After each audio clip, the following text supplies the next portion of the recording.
እየተናገርክ ያለሁት ያስተማርኩት ትምህርት ነፃ ፈቃድ ላይ ነው። ነፃ ፈቃድ ላይ ሀሳብ ካለሽ ስጪ፣ ካልሆነ ግን አንቺ አሁን ይሄ መዳኔን እርግጠኛ ነኝ ምናምን ጥሩ ነው። መዳናችን እኛም እርግጠኞች ነን። ግን አይደላችሁ አኬ አንተ ራስን ወክለህ ተናገር እንጂ እሱማ አንድ ሰው መዳኔን እርግጠኛ አይደለሁም እንደዳንኩኝ እርግጠኛ አይደለሁም ልዳን አልዳን እንጂ አላውቅም አልዳንኩም መሰለኝ የሚል ሰው ካለ አሻምጭልኛ። እንዴ ኧረ ቆይ ቪዲዮ ልክልሃለሁ እንዴ አንቺ ተኩስ ውይይት ቢሆን ኦኬ እንስጥሽ እንዴ በቃ ውይይት አንተ ውይይት ነበር እንዴ? ያን ሁሉ ሰዓት የወንጌል አማኞችን አስቀምጠ ስታወራ ውይይት ነበር እንዴ? እሺ ኩስ ርዕሱ ላይ ሂጂ ያሺ በቃ ነው ውይይት ነበር። ቆይ ንገረኝ ይኸውልህ አሁን ምን አይደል ውይይት ርዕሱ ጸጋ ብቻ ላይ ስለሆነ ነፃ ፈቃድ ጸጋታችሁ ብታወሩ አሁን እኛ ፊት ያው ለመመሳሰል ትሞክራላችሁ እንጂ ትምህርታችሁ በጣም የተራራቀ ነው። ስለዚህ ትምህርቱ የሚጠቅመው አማንን ከመጥራት ሌሎቻችንን ሉተር ምናምን ከመጥራት እዚሁ ያሉትን የራስን ሰዎች ብታስተምርበት ቢጠቀሙ ይሻላል። እኛ ብዙ ትምህርት ከዚህ ዛሬ ካስተማርከው ትምህርት ጋር ብዙ ትምህርታችን በጣም ስለሚመሳሰል፣ ስለዚህ እናንተም ፍቅር ጨመር ዶክትሪን ቀነስ እንተውትና በቃ ስለ ዶክትሪን አስተምራቸው ልልህ ነው። ተባረካችሁ። ሰብኩ ቁጥር በልብ ላይ የሚነግሰው ክርስቶስ ይሆናል። ክርስቶስ በልብ ላይ በነገሰ ቁጥር የኃጢአትን ኃይል ሁሉ መቋቋምና ማሸነፍ ትችላለህ። ከእግር በታች መውደቅ ይችላል። ምክንያቱም ክርስቶስ ነው እንደዚህ አይነት ኃይልን ሊሰጠን የሚችለው። ያለ እግዚአብሔር ጸጋ ኃጢአትን አሸንፈን መኖር ስለማንችል ማለት ነው። ምንድን ነው እያልኳችሁ ያለሁት? ኃጢአት ልትሰሩ ትችላላችሁ። ኃጢአትን ማሰቡን አቁሙትና ኃጢአት ከሰራችሁም ግን ድጋሜ ንስሐ ትገባላችሁ። በቃ ቶሎ ቶሎ ንስሐ መግባት እኮ ነው። የዳዊት ትልቁ ኳሊቲው ያ ነበረ። ዳዊት ይበደላል፣ ኃጢአትን ያደርጋል፣ ግን የፈጠነ አልጋውን በእንባ ያርሳል። አይተዋል። በቃ ይጸጸታል፣ ንስሐ ይገባል። እንዴ አምላኪው እያለን የሚመጣው ዳዊት አይተዋል። ልክ እንደ ህፃን ልጅ ነው ዳዊት፣ እንደ ህፃን ልጅ ኃጢአትን ሰርቶ ራሱ ላጥ ብሎ የሚሮጠው ወደ አባቱ ወደ ራሱ ወደ እግዚአብሔር ወደ አምላኩ። የሆነ ኃጢአትን ይሰራና ኦኬ እንግዲህ 3 መቅሰፍትን በፊት አደረግ ያለው ወይ ደግሞ እንደዚህ ይህንን አምጥቻለሁ የቱ ይሻላል ብሎ ያማርጧል እግዚአብሔር። በሰው እጅ ልጣልህ ወይስ እኔ ራሴ ልቅጣህ ምናምን ብሎ ደግሞ ያማርጧል። እኔ ራሴ ልቅጣህ በሰው እጅ ልጣልህ? ዳዊት የፈጠነ ልክ እንደዛ ራሱ ሲባል አሁን ምንድን ነው ሲመልሳችሁ? እግዚአብሔር መጥቶ አማረጣችሁ እንበል፣ ራሴው ልቅጣችሁ ወይስ በሰው እጅ ልጣላችሁ ቢላችሁ፣ አረ የእግዚአብሔርን ቅጣት አልችለውም አልቋቋመውም የሚል ሰው ሊኖር ይችላል። ዳዊት በሰው እጅ ከመውደቅ ይልቅ በእግዚአብሔር እጅ መውደቅ ይሻላል የሚለው። አረ አንተ ቅጣኝ አምላክ ሆይ፣ ምንም እንኳን የምትቀጣ ብትሆን ምህረት ደግሞ የበዛ እንደሆነ አውቃለሁ ነው። እግዚአብሔር መሐሪ ነው። ስለዛ ዳዊት የፈጠነ በምንም ጉዳይ ላይ ወደ አባቱ ወደ እግዚአብሔር ሽሽግ ነው የሚለው፣ ቶሎ ንስሐ ይገባል። እና የዳዊት ኳሊቲ ይሄ ነው። ስለዛ እኛ ደግሞ ልክ ኃጢአት ብንሰራ በቃ የፈጠነ ወደ እግዚአብሔር ልክ እንደ ህፃን ልጅ ነው። ግን እንደ ጥሩ ህፃን ልጅ ትዕቢተኛ ልጅ አጥፍቶ ላጥ ብሎ በዛው ጠፍቶ ምናምን ነገር ምናልባት አባቴም ደግሞ ክፉ አይነት አቀጣጥ ሊቀጣኝ ይችላል ብሎ በማሰብ ሊሆን ይችላል በዛው ጠፍቶ ከቤት ወደ ሌላ ቦታ ሊሄድ ይችላል። ግን በቃ ፍቅርን ምንድነው አባቱ ፍቅርን እንደሚያሳየው ልጅ መሆን አለብን። አባቴን ያሳዝኛለሁ በቃ ሄጂ እግሩ ስር ድፍት ብዬ ይቅርታ ልጠይቀው የምንል አይነት መሆን አለብን። ቅጣትን የምንፈራ ሳይሆን አባቴን አሳዘንኩት ብለን የምናስብ መሆን አለብን። እግዚአብሔርን ማሳዘን የለብንም፣ አባታችንን እግዚአብሔርን ማለት ነው። እና ይሄ ኃጢአት ድጋሚ ልሰራ እችላለሁ አትበሉ። ልትሰሩ ትችላላችሁ። በሰራችሁ ቁጥር ንስሐ መግባት መቁረብ፣ የፈጠነ አየር ላይ ከቅዱስ ሚስጥር በፍጹም መራቅ የለብንም። አንድ እርግጠኛ ሁኜ መናገር የሚችለው ነገር ከቅዱስ ሚስጥር እኔ ከ1 ሳምንት ከ2 ሳምንት ምናምን በላይ ምናልባትም ከ1 ወር በላይ ርቆ መኖር ማለት በቃ ራስን በደንብ አድርጎ ለኃጢአት ተጋላጭ አድርጎ መኖር ማለት ነው። በጣም በቀላሉ ቡኑ ኃጢአቶች ትፈተናለህ፣ ትወድቃለህ። አይተዋል። እና ከቅዱስ ሚስጥር ፕሊዝ ራሳችን አናርቀው። ቅዱስ ምስጢር ግድ ነው፣ መስት ነው።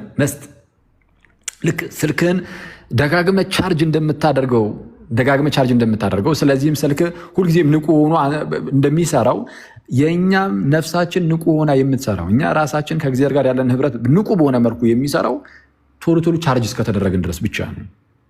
እና ቅዱስ ቁርባን ቶሎ ይሄ ቅዱስ ቁርባን ማለት ነው። ቅዱስ ቁርባን የፈጠነ አየር ላይ ቶሎ አንዴ ብቻ አይደለም። እኔ ቢቻል በሳምንት ውስጥ 2 ወይ በሳምንት 1 ካልተቻለም አይተዋል። እንደው የሆነ ማንችልበት ሁኔታ ውስጥ ብንሆን ግን ቢያንስ በወርም ቢሆን ምናምን በ40 ቀንም ቢሆን ማንችል ከሆነ እንደዛ መደረግ አለበት። ለሚችሉ ሰዎች ግን ለምትችሉ ሰዎች ግን በቃ ዱዌት አስማች አስ ፖሲብል በሳምንት 4 ቀን እችላለሁ ካላችሁ አድርጉት። ባስልዮስ እንደዛ ይል ነበር። ቅዱስ ባስልዮስ እንደውም ቀኖቹን ጠቅሶ ምናምን ነገር የቅዱሳን የሚከበሩበት ቀንም ካለ ምናምን ብሎ የዛሬ 1600 ዓመት አካባቢ ነበረ ታላቅ አባት ማለት ነው የካፓዶሺያው እና በሳምንት 4 ቀን ከጌታ ስጋና ደም እካፈላለሁ ይላል ባስልዮስ ዘቂሳርያ። እየሰማችሁ ነው።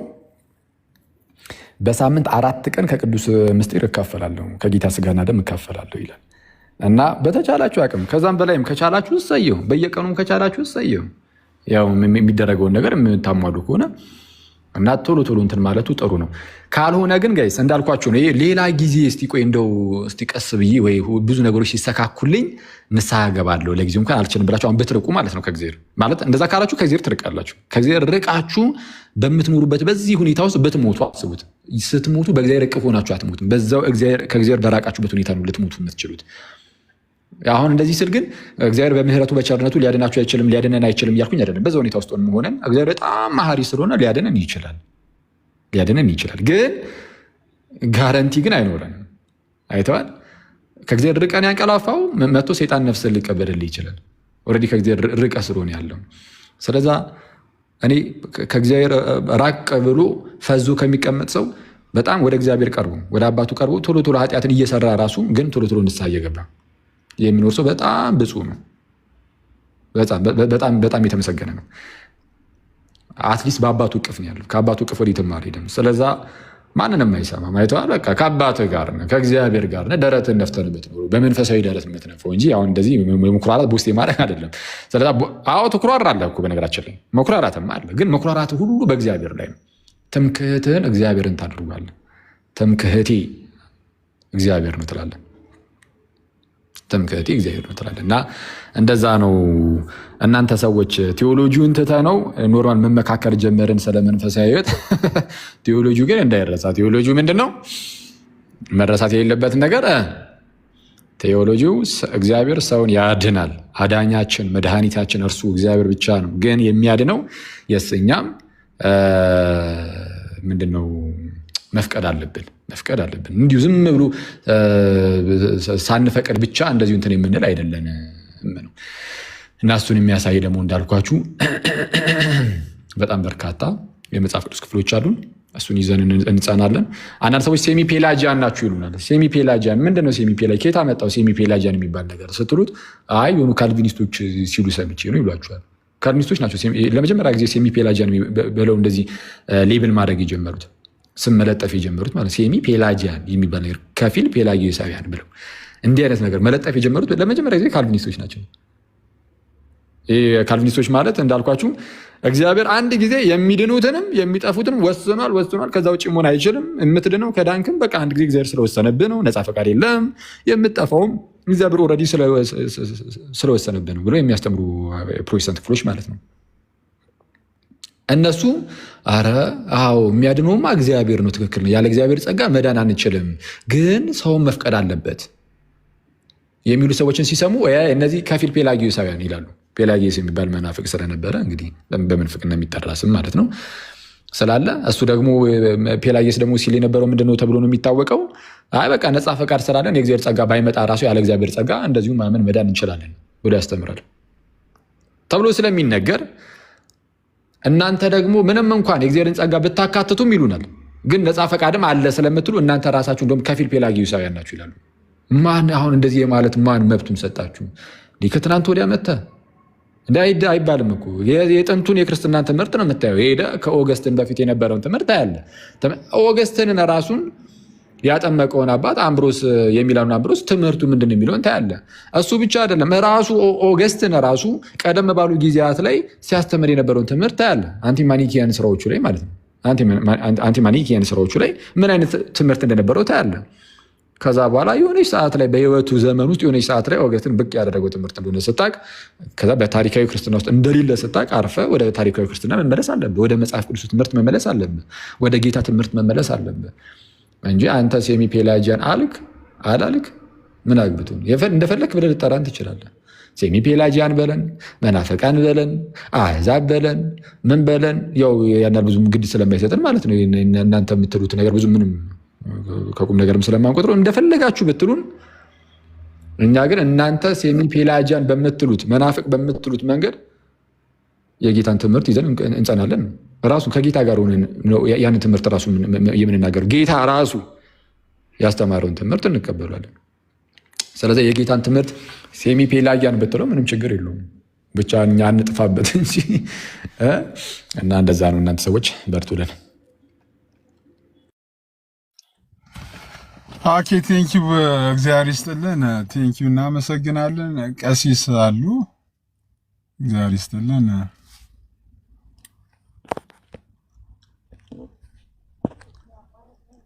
እሰማለሁ ጋይስ። ተሰበክን እኮ በደንብ ቃለ ሕይወት ያሰማልን። ሐዋርያው እኮ በደንብ ሰበከን እኮ። ኧረ ቀሲስ የኔ እርሱ እንዳሉ አላወኩም ነበረ። አይ ስብከት እንግዲህ ሐዋርያው አፖስቶሊክ አንሰርስ እንደዚህ ነው እና እግዚአብሔር ይስጥልን፣ ቃለ ሕይወት ያሰማልን። እኔ ግን ሲሳይ መቼ ነው የሚቆርበው? አክሊል እንደው ይሄን ሰው ይማከን መካነ ኢየሱስ ቆርባሉ።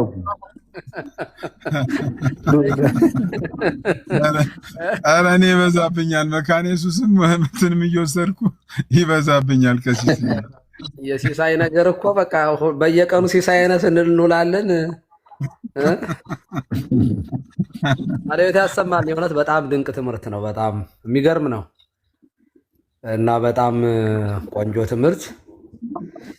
ሳሚ አበባ ሰጥተው እንዴ? ሳሚ በጣም ወዶሃል አክሊል። ይሄ ሰፈሬ ልጅ ነው ሳሚ። አንዱ የት? እዚህ አዲስ አበባ ወይስ እዛው እናንተ ጋር? እኔ ሰፈሬ አዲስ አበባ ነው እንዴ? አይ በፊቱ መስሎኝ ነው። እኔ እዛ ሀገርም ሰፈር ይባላል እንዴ? እዚህ አዙዛ ስትሪት ነው ያለ ነው እኔና ሳሚ። ኦሮ በለው ሳሚ ዳግም እያቀጣጠሩ ነው። አንተ ልታስነሱት ነው። ይነሳል እኮ ብሏል ባለፈው ሳሚ ሲል ሰምቼዋለሁ። ሌላ ሪቫይቫል እዚሁ ይነሳል ተብሎ ይታሰባል አለኝ። ሳሚ ታወራለህ እንግዲህ። ሁላችሁም ሰላም ብያለሁ። ለማንኛውም ቴንኪው ሲሶ። እሺ ቀሲስ እናመሰግናለን። እግዚአብሔር ያክብርልን። ሊያዬ አንድ ቁጥር እየጻፍሽ ነበር።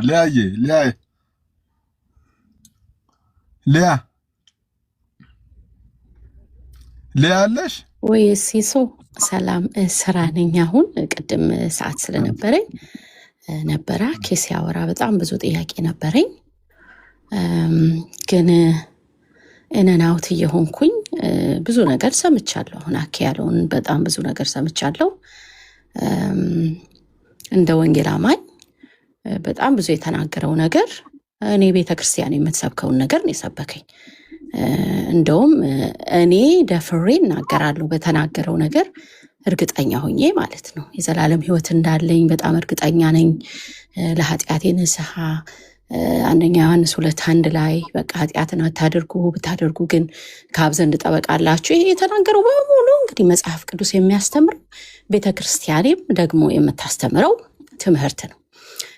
የኔ ጥያቄ ግን ቅድም አኬ አንድ ነገር በጣም ሲል ግራ ገባኝና ፍቅር ጨመር ዶክትሪን ቀነስ ብሎ ሊናገር ፈለገና አሁን እዚህ ጋራ አኬና ራሱ ቀሲስ መጡ። ጥሩ ነው። አኬና ቀሲስ አሁን ፍቅር ጨምረው ዶክትሪን ቀንሰው ነው አብረው የተቀመጡት። ሁለተኛ ነገር ደግሞ አኬ እንድትመልስልኝ ነው። ቅድም የአማን ሻሎምን ትምህርት ከምትጠራው ለምን እዚህ ጋር ያለውን እናንተ ያልተስማማችሁበትን በጣም ብዙ ትምህርት ያልተስማማችሁበትን ትምህርት ብታስተምር በጣም ብዙ ኦርቶዶክሳውያን ካንተ ይማራሉ። መንግስተ ሰማይ እኮ መግባት እርግጠኛ ያልሆኑ ክርስቲያኖች ናቸው ክርስቲያንን ብለው የተቀመጡት። ምክንያቱም አንደኛው ኦርቶዶክስ ካልገባ መንግስተ ሰማይ ማን ይገባል ይላል። አንደኛው ደግሞ እንደ መንግስተ ሰማይ በር ላይ ቆማችሁም እንኳን ጌታ አንተ ታውቃለህ ነው የምትሉት፣ እርግጠኛ አይደላችሁም ይላል።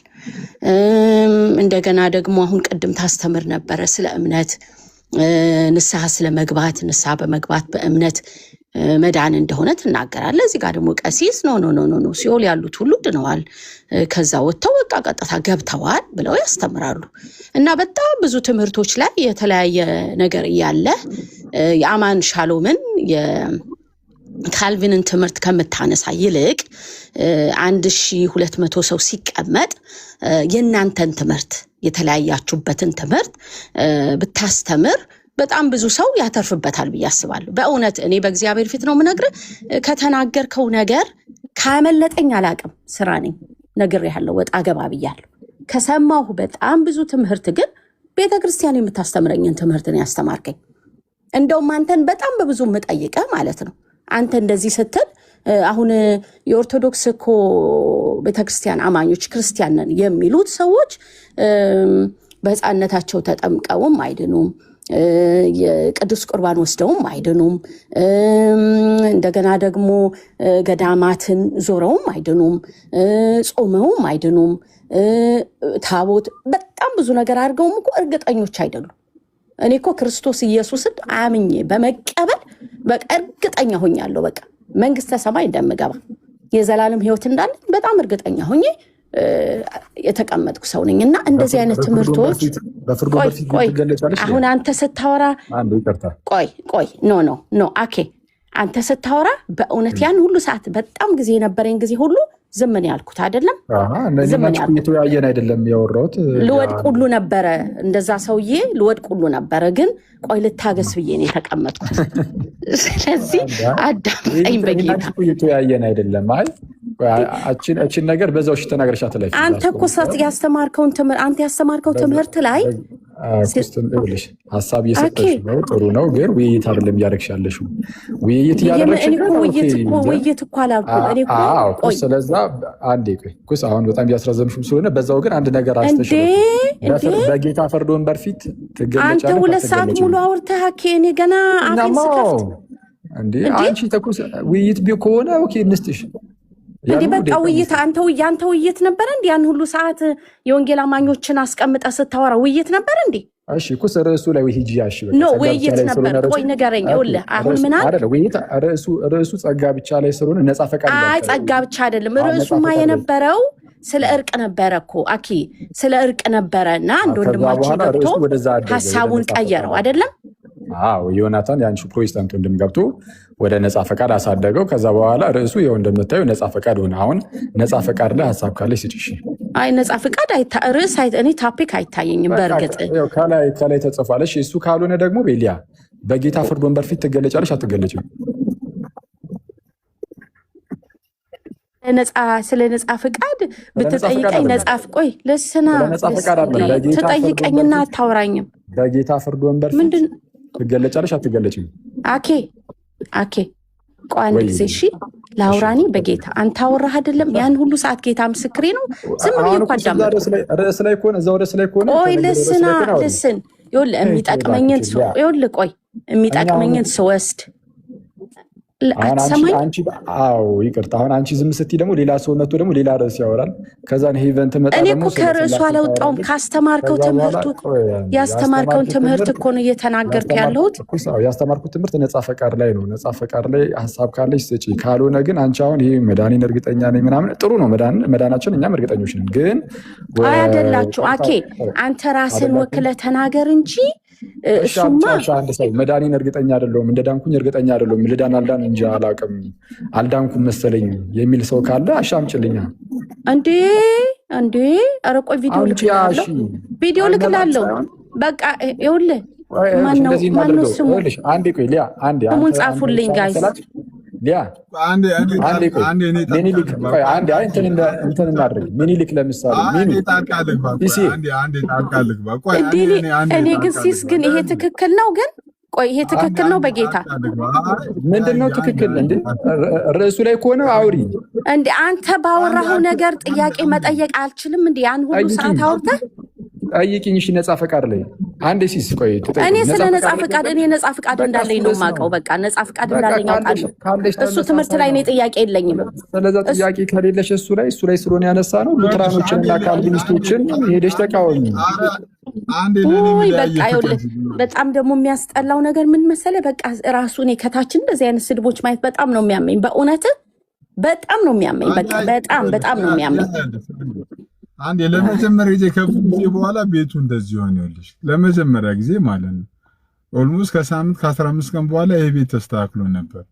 አሁን ዛሬ ገና እንደዚህ ሲሆን ማለት ነው ቤቱ አንቺንም ወንጌል አማኙንም ካቶሊኩንም ሙስሊሙንም ማንንም በዚህ ቤት መጨቆን አንፈልግም። እኛ መጀመሪያ አካባቢ አንቺን ያስገባንሽ መጀመሪያም ስትገቢ እርቁ ላይ እያወራን ነበር።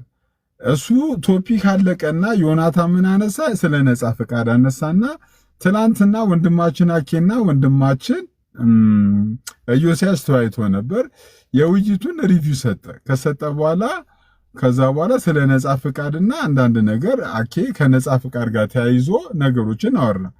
ስለዚህ ከታች ተደጋጋሚ አንድ ቁጥር ስትጽፊ ስለነበር እኔ ወይ እርቁ ላይ የምታወሪ ወይንም ነጻ ፈቃድ ላይ የምታወሪ ምናምን ይመስልኝ።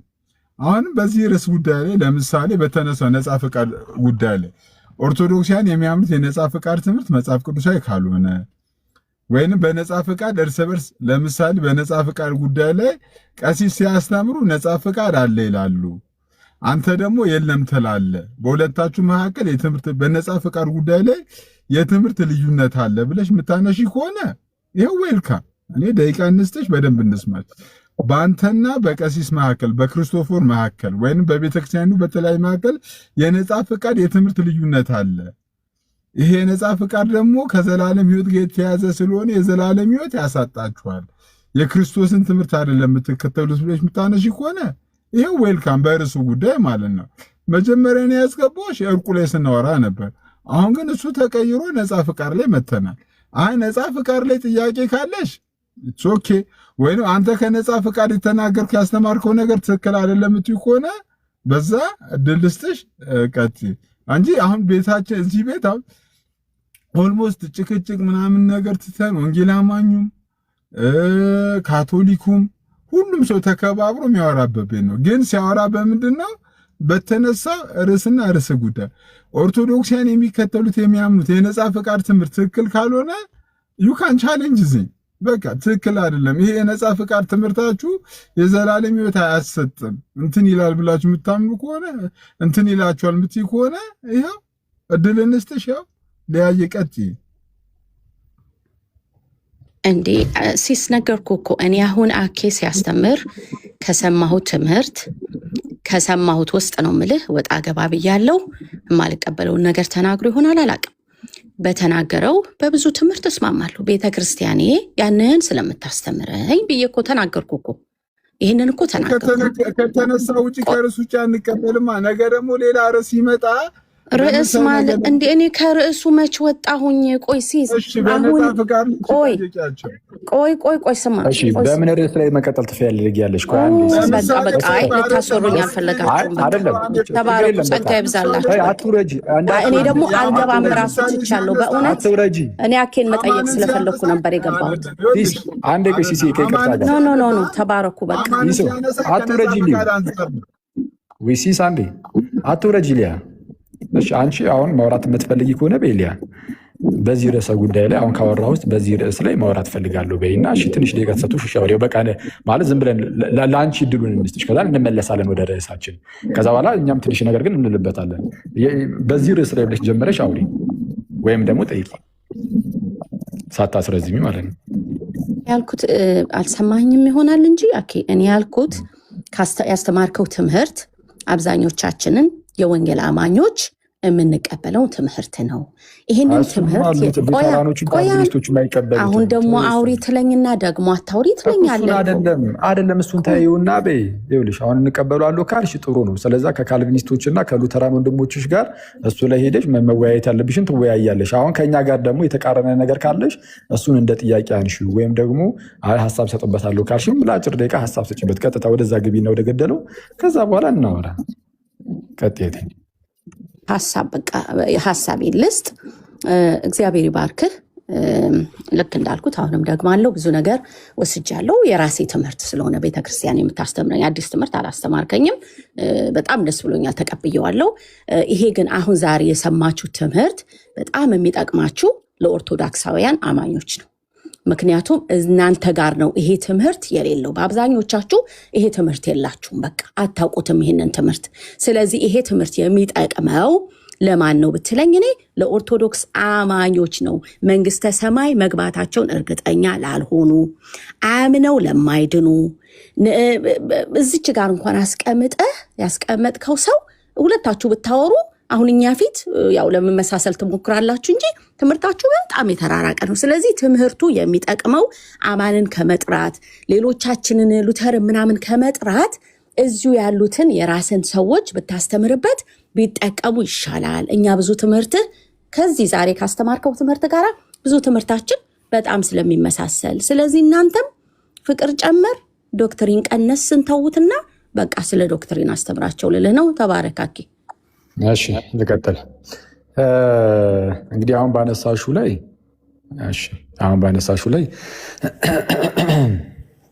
ይህ ትምህርት የእኛም ትምህርት ነው። ቤተክርስቲያኔም ወጣች እንዴ?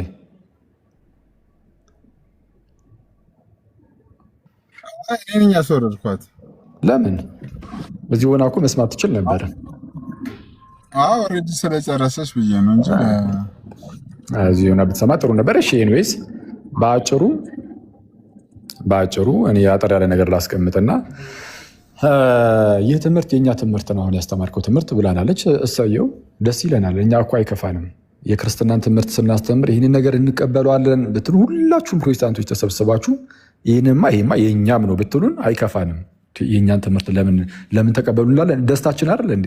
ፍላጎታችን ስሱ ይመስሉኝ ይህን ትምህርት እንቀበለዋለን እንድትሉ ነው እኛም ፍላጎታችን። አፍተሮል እዚህ ቁጭ ያልነው ይህን ነገር አላምንበትም ብላችሁ ዝም ብለን በዛ እንዳረቅ ለማለት አይደለም የምንመጣው። መዳረቁን አንፈልጉም፣ ኢነርጂን ይጨርሳል።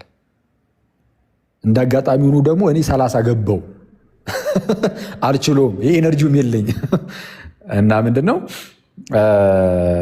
እንደዛ ከሆነ የምታምኑት ጥሩ ነው። እውነቱን ለመናገር ከነፃ ፈቃድ አንጻር ከሆነ ብዙ ጴንጤዎች እንደኛ ነው የምታምኑት ብዬ ቅድም ተናግሬያለሁ።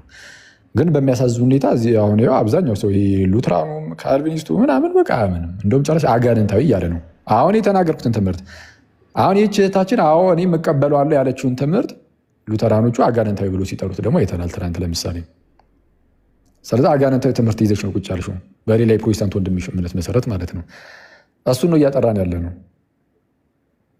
እንደውም ቢሆን እንደውም አጋንንታዊ እንዴት እንዳልሆነ በደንብ እንደውም ብታስረዳን ጥሩ ነው ልትይ ነው የሚገባው እውነቱን ለመናገር ማለት ነው። እውነቱን ለመናገር ግን አንቺ ስላላልሽም አይደለም እኛ የምናስተምረው።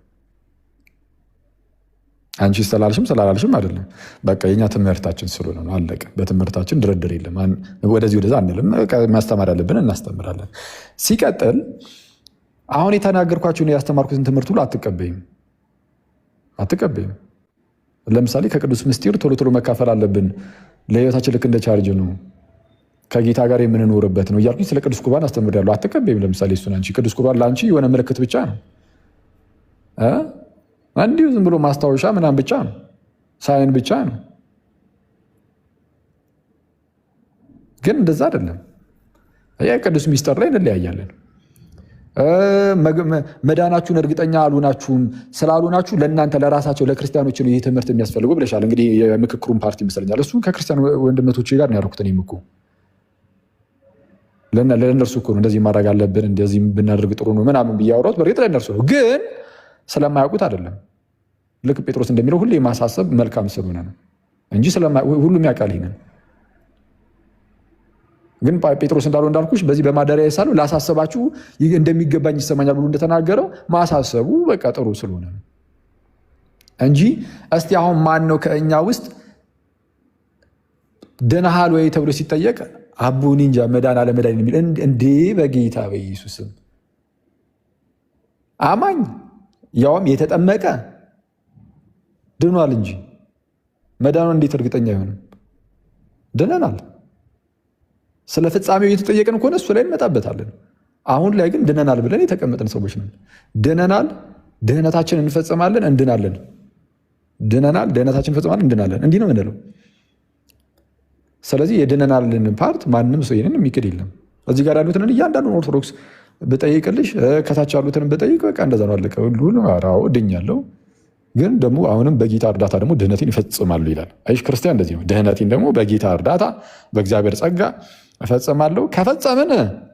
ከፈጸምን ደግሞ ማለት ነው ድህነታችንን ከፈጸምን ጌታ እንደዚሁ አይደለም ቃሉን ያወጣው የምርም እውነትም ስላለ ነው እንደምንገባ ደግሞ ከጌታ ጋር ለዘላለም እንደምንኖር ደግሞ 100% እርግጠኛ እንሆናለን።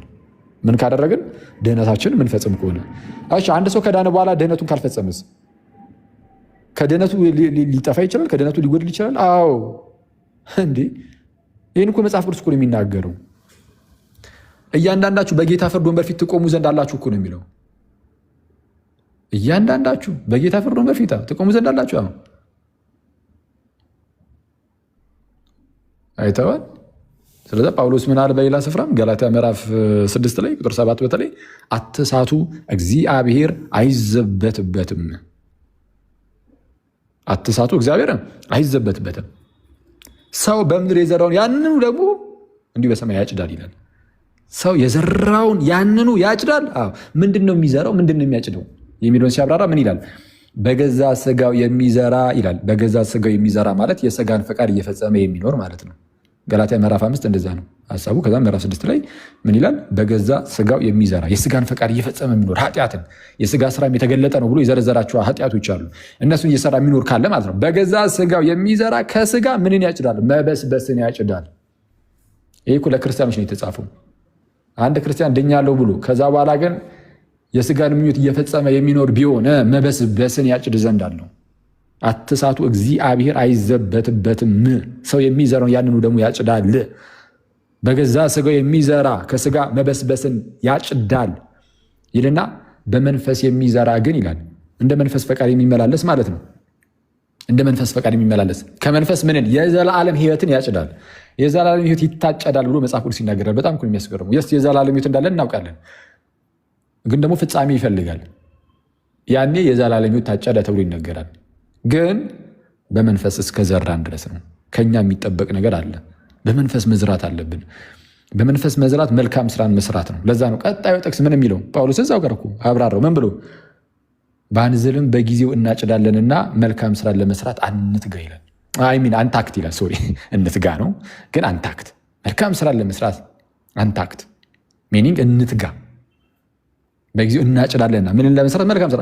ስለዛ ምንድነው ከተባለ አንድ ሰው ወደ ክርስቶስ ከመጣ በኋላ እሺ ክርስቶሳዊ የሆነ ህይወትን ደግሞ ሊኖር ይገባዋል ነው። ይህ እኮ ነው። ወደ ብርሃን ከመጣ በኋላ በብርሃኑ መመላለስ አለበት ነው፣ ግዴታው ነው። ይሄ ከዚህ ውጭ ምንም መኖር አይችልም የሚል ሰው ካለ ወይ መጥቶ ያወራል። መጽሐፍ ቅዱሳችን ላይ የዋጃቸውን ጌታ ሲክዱ ሰዎችን አይተናል። አንድ ሰው በጌታ ከተዋጀ በኋላ ግን ጌታን ሲክዱ አይተናል። የዋጃቸውን እንኳን ጌታ ክደው ኑፋቄን አሽልኮ ያስገባሉ ይላል ጴጥሮስ ለምሳሌ። ከተዋጀ በኋላ ሰው ከዳነ በኋላ በጌታ ሊክደው ራሱ ይችላል። በመካድ ደረጃ በኃጢአት መመላለስ ምናምን ብቻ ጭራሹ እንደውም ጌታ አይደለም ብሎ እንኳን ሊክድ ይችላል። አይተዋል።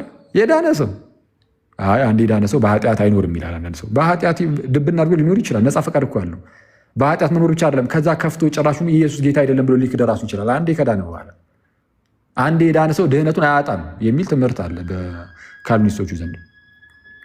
ፐርሰቨራንስ ኦፍ ዘ ሴንትስ የሚሉት ማለት ነው። ወይም ደግሞ ዋንስ ሴቭድ ኦልዌይስ ሴቭድ። ማን ያለው እንደዛ? ሰው ድህነቱን ሊያጣ ይችላል። ስለዛ ድህነቱን እንዳያጣ ሂያሱ ቢ ዋችፉል ማለት ነው። በጣም በቃ አኗኗሩ ላይ ምናምን የእግዚአብሔርን ጸጋ በመያዝ እንደ ጸጋው ሊኖር ይገባል። በአዲስ ህይወት ሊመላለስ ይገባል ነው። ስለዛ ይህንን ልናውቅ ልንረዳ ይገባል። ንጽህናና ቅድስና ግድ ነው። አለበለዛ ግን ድህነታችንን እናጣለን። ስለዛ አሁን ክርስቲያኖች ይህንን ከሆነ አሁን ሄኖኪን ቪዲዮ የሆነ ጊዜ ላይ ሲሽከረከር ያየ ነው። ኢቨን የመንግስተ ሰማያት በር ላይ ራሱ ቆመ የት ነው የምትገባው ብትባል ምናምን ነገር ብሎ ያስቀመጠው ማለት ነው። ከዚህ አንጻር ነው ድህነትን ፈጽመሃል አልፈጸምክም። ምክንያቱም ያኔ በጌታ ፍርድ ወንበር ፊት ትገለጣለህ። ስለዛ ፍርዱን የምትሰጠው አንተ አይደለም ጌታ ነው። ስለዛ እውነትም ያኔ እንደዛ ብለህ ብትጠየቅ ራሱ ከገባህም የምትገባው በጌታ ምሕረትና ቸርነት ብቻ ስለሆነ ጌታ ከማረኝ ጌታ ቸር ቢሆንልኝ ብለን የምንመልሰው አሁንም እንደዛ የምንለው እንደዚህም ሆኖ በነገራችን ላይ ድህነታችንን መፈጸም አለብን። ግን ድህነታችንን ብንፈጸም ራሱ እግዚአብሔር መሐሪ ስለሆነ ነው ቸር ስለሆነ ነው ብለን እንዳለ ነገሮችን ሁሉ ለእግዚአብሔር ነው የምንሰጠው። እግዚአብሔር መሐሪ ነው። እግዚአብሔር ቸር ነው። ስለዚህ ያድነናል ብለን እናምናለን። በተስፋ ደረጃ እኮ ነው የምንጠይቀው። ተስፋው የሚያሳፍር አይደለምና ስለ ተስፋ ውስጥ 101% እርግጠኞች ነን። እኛ ግን ከዚህ ተስፋ እንዳንጎድል ልንተጋ ይገባል ነው የምንለው። ከዚህ ተስፋ እንዳንጎድል መትጋት አለብን። ስለ ተስፋው ግን 101% እርግጠኛ ነን። በጌታ እናምናለን። የምር በቃ እንደዚህ ትገባላችሁ ካለ ትገባላችሁ። ብቻ እናንተ ከዚህ ተስፋ አትጉደሉ ነው፣ አንጉደል ነው። እና ከዚህ አንጻር ልንመለከተው ይገባል። ወደ ነፃ ፈቃድ መለስ ስንል ግን ነፃ ፈቃድ ቆይ አንዴ ከቀሲስ ጋር በተያዘ ምናምን እንደዛ ዶክትሪን ቀነስ ፍቅር ጨመር በሚለው መርህ ነው ወይ የቀጠላችሁ ተብሏል። አይደለም። እኛ ፍቅር ጨመር የስ ፍቅርን እንጨምራለን። ዶክትሪንን ግን ቀነስ የሚባል ነገር ግን አናቅም። በዶክትሪናችን ላይ ድርድር አናቅም። የኢርሳን ትምህርት ላይ አሁን ያነሳሽው ጉዳይ ግን ለምሳሌ ነፍሳት ከሲኦል ጥርግርግ ብለው ወጥተዋል የሚል ሰው ቢኖር ኦኬ ዘን ይውጡ ሰየው። እዚህ ላይ አሁን እዚህ ጉዳይ ላይ እኛ ርዕሳችንም አይደለም ማለት ርዕሴም አይደለም። አሁን እሱ እኮ የሚያጣላ መረስ እኮ አይደለም። እኛ ጋር የድህነት ጉዳይ አክሊል እንዴት ነው የምትድነው ተብዬ ስጠየቅ እኔም ሆንኩኝ ቀሲስ የሚናገሩት ነገር ሙሉ በሙሉ ተመሳይ ነው። እንዴት ነው የምንድነው የሚለው ጉዳይ ላይ እያንዳንዷ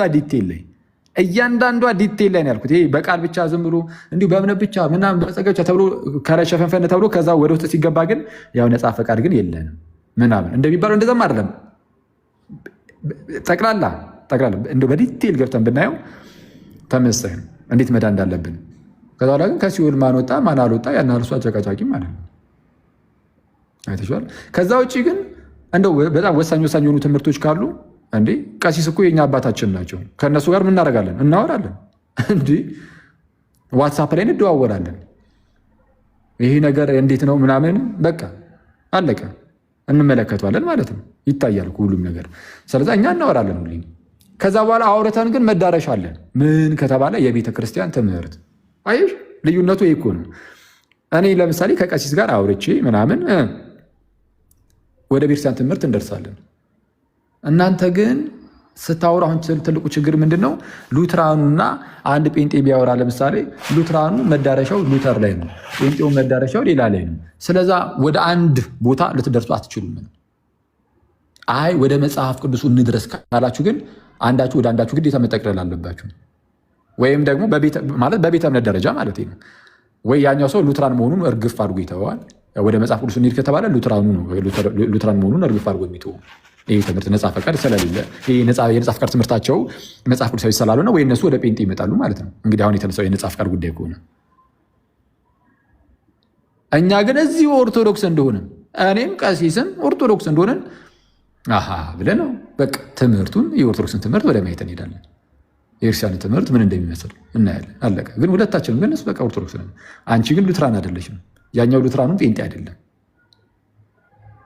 እና ከዛ አንጻር ስለ ፍቅር ምናምን እርስ በርስ መዋደድ ምናምን ከሆነ ምንም ችግር የለውም፣ ጤናማ ነው። ግን ትምህርትን ደብቀ ከሆነ ግን እሱ አስቸጋሪ ይሆናል። የተለያየ ቤተ እምነት ስለሆናችሁ ማለት ነው። አፍተሩ በፕሮቴስታንት አምብሬላ ስር ብትሆኑም ቀሲስ ያለው ወይ ሳሚ ወይ ጆይ ጥያቄ ካላችሁ እስቲ። አይ እኔ እኮ ምንም አላወራሁም። ቃለ ሕይወት ያሰማልን ያልሁኝ። እሺ ቀሲስ፣ ለማንኛውም በድጋሚ ቃለ ሕይወት ያሰማልን አክሊላችን። እኔ ለመበለት ወሬ እውነት መናገር መልስ አልሰጥም። እኔ ስለዚያ ብዙ ማውራት አልፈልግም። ዝም ብሎ ተረት እና ይሄ አልዋልታለ እንደዚህ መንደር ወሬ እንደዚህ ያን ነገር ጥሩ አይደለም። በተለይ ለሴቶች ጥሩ አይደለም። ክብራችሁን መጠበቅ። ሴትነት በነገራችን ላይ ጭምትነት ነው፣ አስተዋይነት ነው፣ መረጋጋት፣ እንደው በዝግታ መማር፣ እንደዚህ ያሉት ነገሮች ብትለምዱ ጥሩ ነው። ጥሩ አይደለም። እኔ ባለቤቴ እንደዚህ ስትንቀለቀል ባይ በጣም ሰው ማረጋት አይመስለኝም። በእውነቱ በጣም ነው የምቆጣት።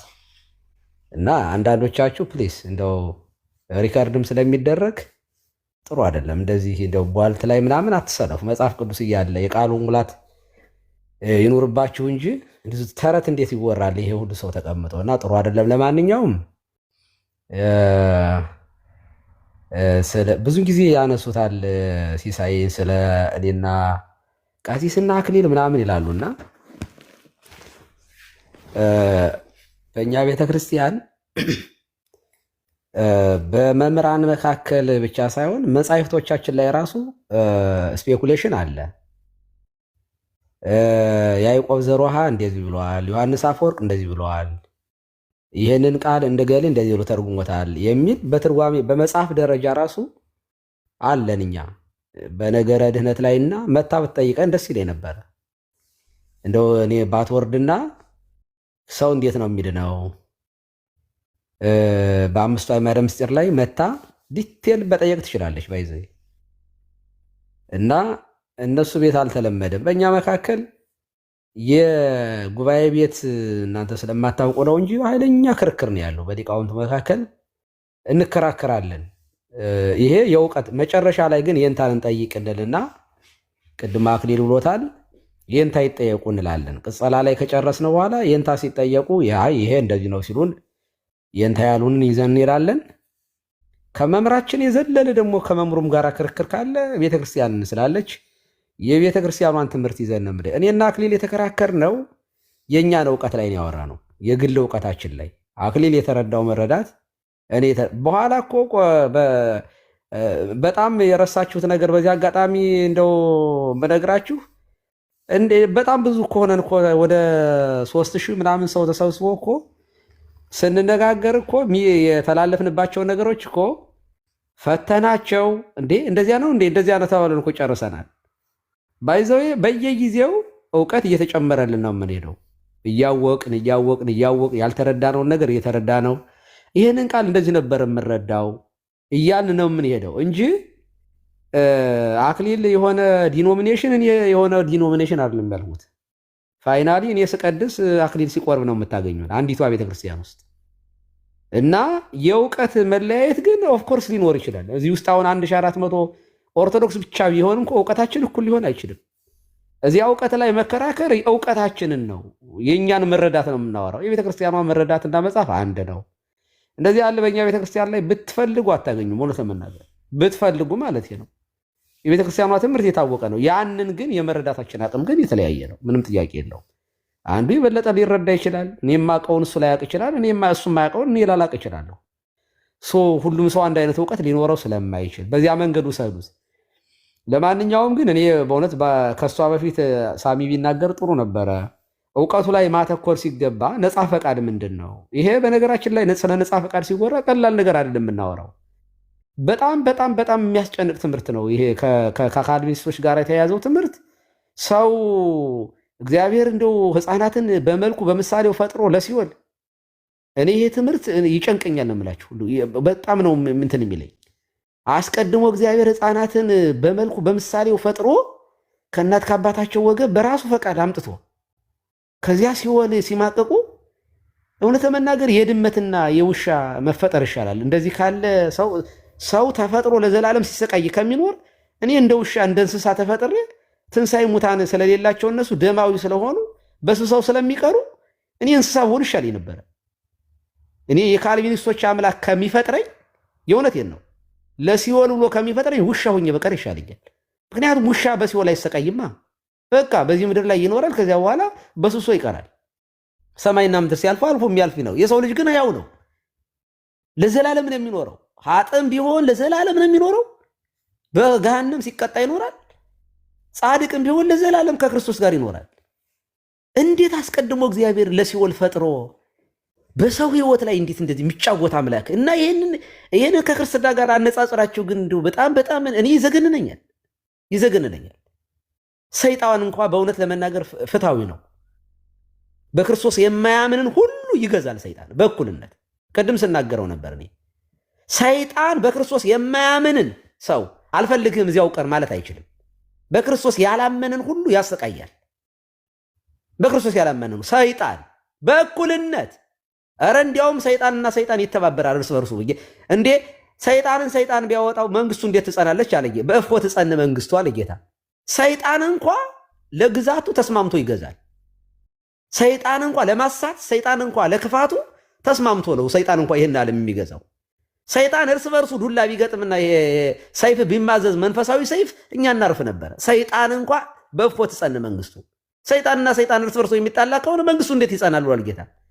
ሰይጣን እንኳ መንግስቱን የካልቪኒስቶች እኮ እግዚአብሔር እኮ የሚያዋጋ ሰውን ለሲኦልና ለእንትን ፈጥሮ የሚያሰቃይ እና ወደ አዲስ ኪዳን ስታመጡት ደግሞ ምን ሚኒንግለስ ወንጌል መሰበኩ ሚኒንግለስ ነው።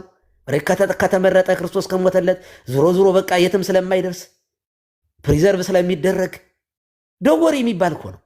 እና እንደዚህ ያለን የገማና የሸተተ ትምህርት ይዞ ስለ ክርስትና እኔ የማመልከው አምላክ ግን እግዚአብሔር ኃጢአተኛ ሁኜ አንድ ልጁን እንደላከልኝ ኃጢአተኛ ሁኜ ግን ልቅሶዬን አይቶ እባክህ ብርሃንን ላክልን የአባቶቻችንን ጩኸት ሰምቶ የነ አብርሃምን ተስፋ ሊፈጽም የመጣ ነቢያትን ትንቢት አናግሮ የመጣ ነቢያት እባክህ ቀኝህን ላክልን ብለውት እንደ ጮሁ እነ ዳዊት ፈኑ ብርሃነከ ወጽድቀከ ብርሃንና ጽድቅህ ላክህ እማንቱ ይምርሃኒ ወሰዳን ደብረ መቅደስከ እነሱ ወደ ተራራ ወደ ቅዱሱ ተራራ ይውሰዱኝ።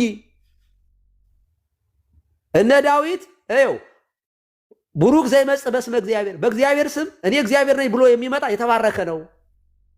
ባረክላክም ቤተ እግዚአብሔር ኦ እግዚኦ አድህንሶ ኦ እግዚኦ ሰርሶ አቤቱ አሁን አድን አቤቱ አሁን አቅና እያሉ ሲጸልዩ ነበር፣ ሲያለሙ ነበር፣ ነቢያት ሲቃትቱ ነበረ። የመሲሁን መምጣት በናፍቆት ሲጠብቁ ነበረ።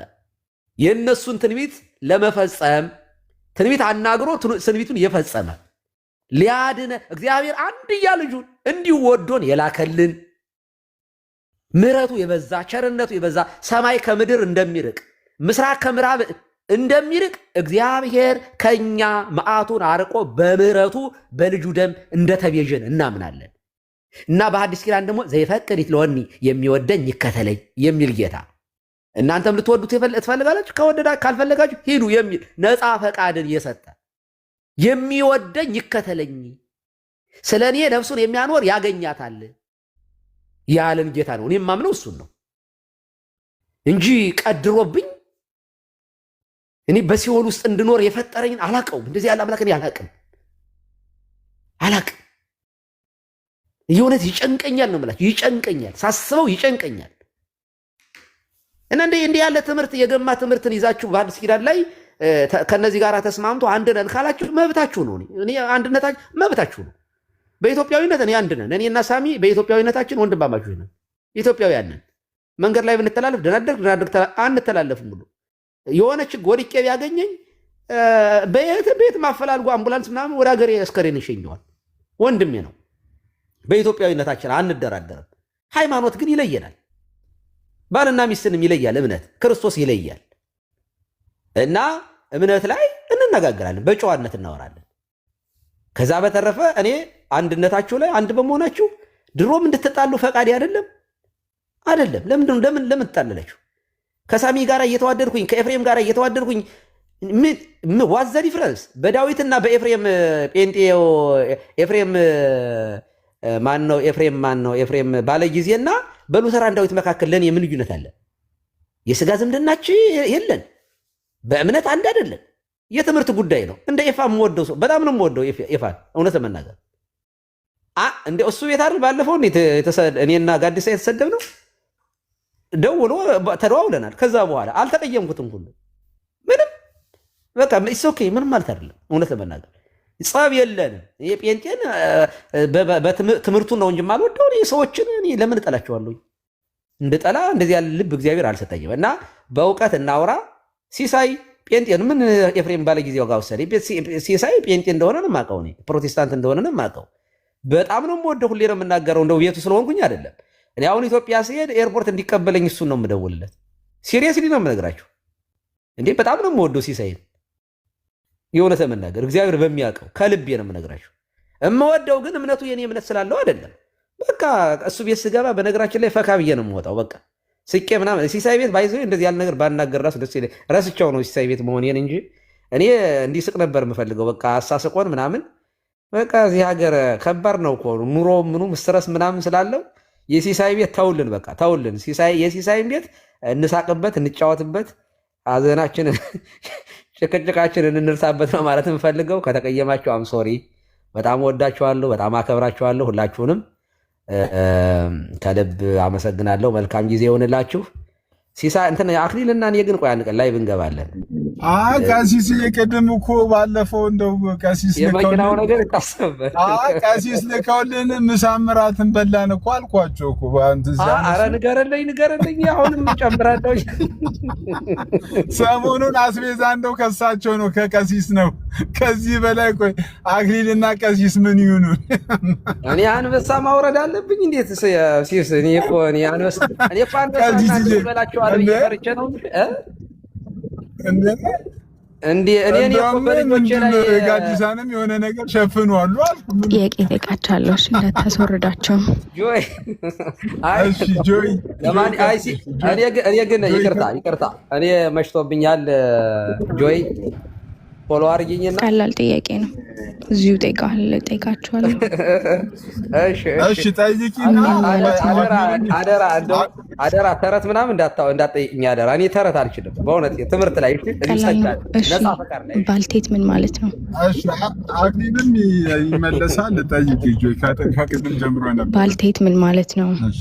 ኦኬ ቆይ ጥቅሱን ልስጥሽ። የመበለት ወሬ የሚለው ቅዱስ ጳውሎስ የባልቴቶችን ወሬ ጥቅሱን ተውትና በአማርኛ ባልቴት ምን ማለት ነው? በመጽሐፍ ቅዱስ አውድ የባልቴቶች ወሬ ማለት መጽሐፍ ቅዱሱን እናወራበታለን። መጀመሪያ አማርኛውን የጠየኩት እየነገርኩሽ እኮ ነው። አዳምጫ ጠይቀሽኛል። አዳምጭ። ምን ነው አዳምጭ። ጠየቅሽኛል ላብራራለሽ እንጂ ዝም ብሎ ባናቱ እንዴ እኔ ኢትዮጵያዊነታችን ራሱ ጠፋኩ በመድኃኒዓለም። እሺ አዳምጪኝ። የባልቴት ወሬ መበለት ወሬ ማለት የመጽሐፍ ቅዱስን አልጠየኩት። ፕሊስ አዳምጪኝ። የጠየኩት በአማርኛ ምን ማለት ነው? ትምህርት ላይ ጠይቆታለሁ። ለምን እንደጠየኩ ወሬ ነው የማወራው። በመጽሐፍ ቅዱስ ኮንቴክስት ነው የማወራው። የጠቀስኩትም በዚያ ኮንቴክስት ስለሆነ በዚያ ነው የምፈታልሽ። መጀመሪያ ምን ማለት ነው የሚለውን ተረት የሚያወራ ማለት ነው። እዚህ ጥጥ እየፈተሉ ምናምን ሰፌድ ይዘው ማለት አይደለም። ሰምተሻል ገሌ ምናምን እያለ የሚያወራ ማለት ነው። ባልቴት ማለት ነው አይደለም። በቃ እኔ ጠቀስኩት ለዚያ ነው። ቧልት የሚያወራ መጀመሪያ ጥቅሱ ጋር ሄደን ከመተርጎማችን በፊት ቃሉ ምን ማለት ነው? ለምሳሌ እናት ሲባል ልጅ ያለው ሰው እናት ይባላል አይደል? ባልቴት ሲባል ምን ማለት ነው? አይመጥነኝም። ከልጆቼ ጋር እንደዚህ ማውራት የለብኝም እና ላወራራላት ነበረ ያወራሁበትን ኮንቴክስት መጽሐፍ ቅዱስን ኮንቴክስት ለነገሩ አይ ችግር የለውም ባታወራ። ምክንያቱም ቅድምም ብለሃል የባልቴቱን ወሬ ደገምሽው የኔ እናት የኔ ልጅ። እሺ በቂ ነው፣ አመሰግናለሁ። አሁን የኔ ተራ ነው ላውራ። ሚዩት ማድረግ ይችላሉ። ቴንክ ዩ። እንደዚህ ሲናገሩ አለማስቆም ክሲስ ራሱ በጣም ያሳዝናል።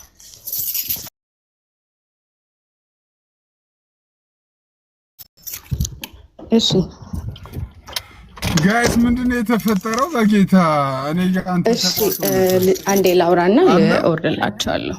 ይሰማል አይደል?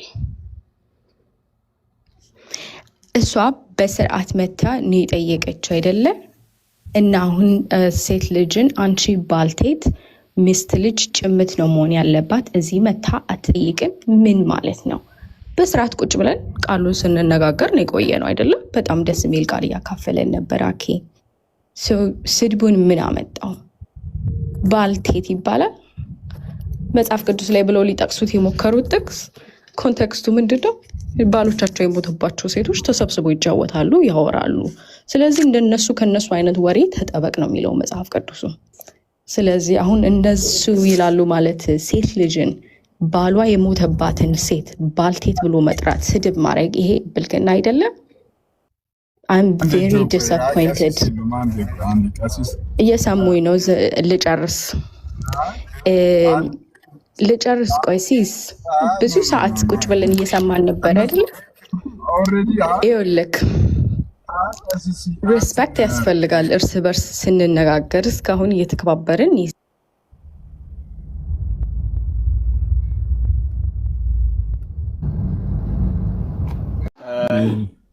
ስራ ትስሩ ነው። ተሳስቶ ነው። ኦኬ ተሳስቼ ነው የገባው። ሉጣ አለ ሉጣ ወንድም አለም ሉጣ ወይ? ኧረ እባክህ